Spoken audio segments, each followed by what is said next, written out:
أعوذ بالله من الشيطان الرجيم. بسم الله الرحمن الرحيم.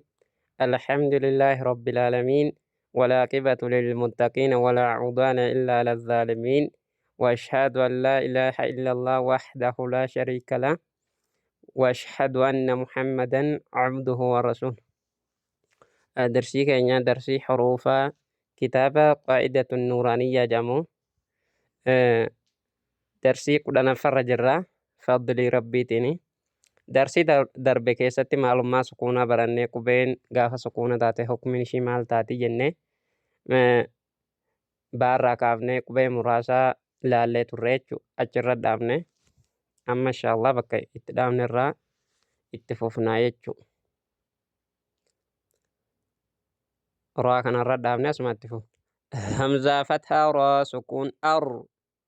Hamzaa fathaa raa sukuun ar. همزة كسرة را سكون إر. همزة ضمة را سكون أر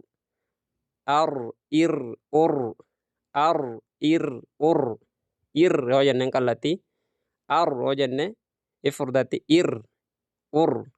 كسرة كفرت قلتي جراين أستيجو هو جنن إفردة هو جنن قلتي إفردة جو حكميرا بينية دايتني بينية جو يعني سجنة تقو.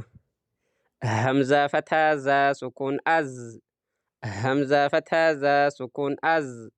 همزة كسرة زا سكون إز. همزة ضمة زا سكون أز.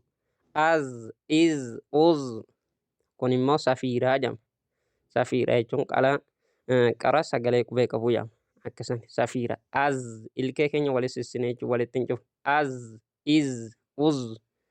kuni safiiraa jama jechuun makaarija keessatti huruufus safiiraa jama makaarija keessatti warri baratan ni beektu.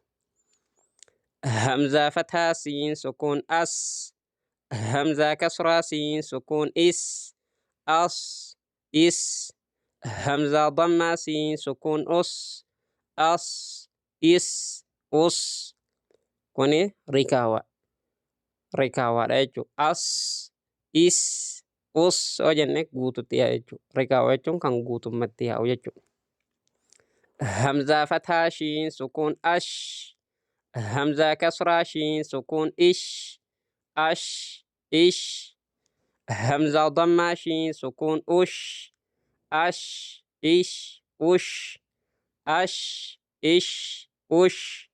Kun immoo tafashiidha jechuudha.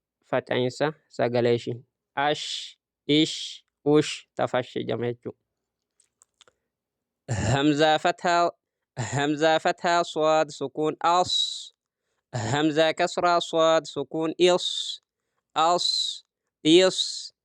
Hamzaa dammaa swaad sukuun us.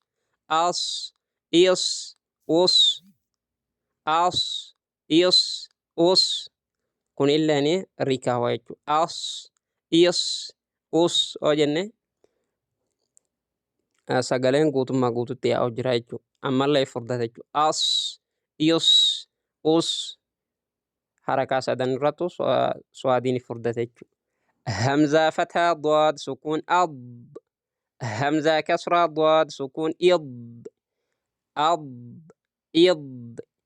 Hamzaa dammaa daad sukuun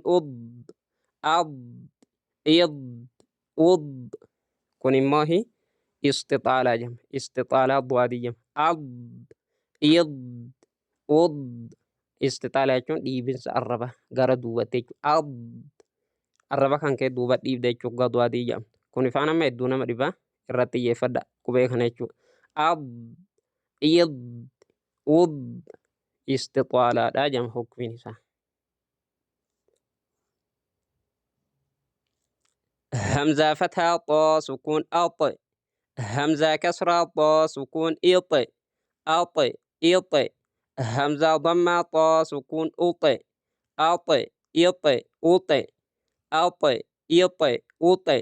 kun immoo qalqalaadha jettaniin hukmiin xaadha qalqala. Qalqala jechuudha. Akkuma darsii darbe keessatti qubeelee qalqalaa baranne kunillee qalqaladha jechuudha.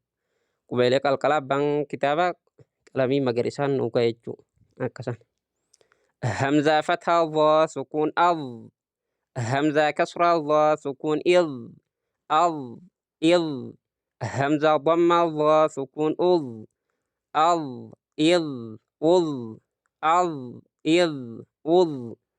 Kuniin fiixaan rabarraa baa garuu if furdata jechuu akkasan. Ad id ud jenne jechuu.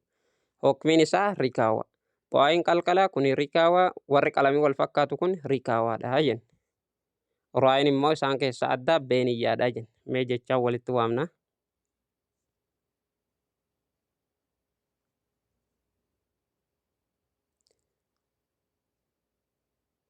Ar, ir, ur, az, iz, uz.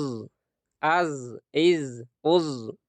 As, is, us.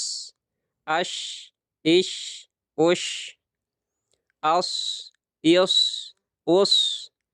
Kuni hurufa safiira jedhamu. Zaayidhaa siini soati. Garummoo sifi asitti dalagu isa kana safiira, isa kana rikaawa, isa sifi sadanuu oduma dalagu irra caalatti ka dalagu rikaawa jechuu akkasan. Ad, id, ud. Kun immoo istixaala jenna. Axe, ixe, uxe. Axe, ixe, uxe. Ad, id, ud. Ad, id, ud. Kun immoo rikaawaadha jenna akkasani. هذا وبالله التوفيق والله أعلم بالثواب.